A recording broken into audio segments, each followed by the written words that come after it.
در زمینه سیاست ورزش پرورانه اساسگزار صلح و وحدت ملی پیشوای ملت پرزیدنت جمهوری تاجیکستان محترم امامعلی رحمان با مقصد تحکیم طرز حیات سالم رشد و انکشاف ساحه ورزش و عمومیت آن بین اهالی شروع از سال 2007 یکشنبه سوم ماه می در تمام قلمرو جمهوری یکدلانه معرکه عمومی دوی ملی برای سالمی و عمومی‌گردانی ورزش برگزار می‌گردد.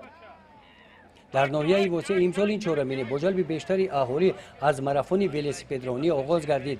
در این چهارمین مهم سیاسی ورزشی ساکنان ناحیه واسه کارمندان تشکیلات مؤسسه‌ها جوانان و نوجوانان با امر دل فعالانه اشتراک نمودند.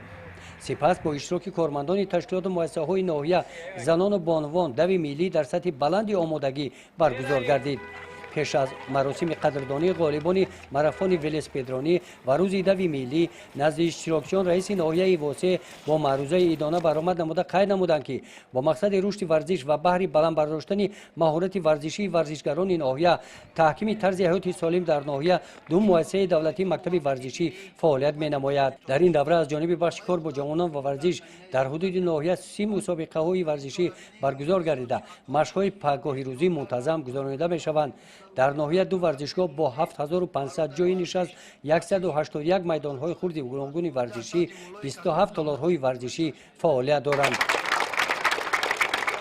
سپس در محیط تنتنوی از نام مقامات اجرایی حاکمیت دولتی ناحیه و بخش کار با جوانان و ورزش با غالبان چهارمین‌های ماراتون ولسپیدرانی و دوی ملی سپاسنامه و مکافات‌های مالی تقدیم کرده شدند.